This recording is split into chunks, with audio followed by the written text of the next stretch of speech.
Tinutuntun na ang driver ng SUV na dumaan sa EDSA busway kagabi kung saan nagpakilalang isang opisyal ng pamahalaan.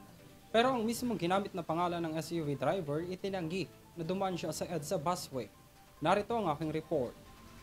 Sa mga tauhan ng DOTR SAIC ang driver ng isang SUV na dumaan sa EDSA busway at nagpakilalang chairman ng Philippine National Railways o PNR.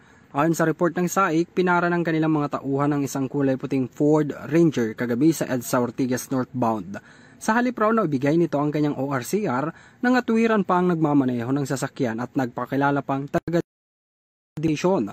Nagbigay rin ito ng calling card kung saan nakalagay ang pangalan ni PNR Chairman Michael Ted Macapagal. Nagalit pa nga raw ito nang hingi ng kanyang ORCR at iginiit na taga-DOTR siya, sabay karipas ng kanyang sasakyan. Dahil dito nagpadala na ng request ang SAIC sa Land Transportation Office o LTO para maglabas ng show cause order laban sa driver ng SUV.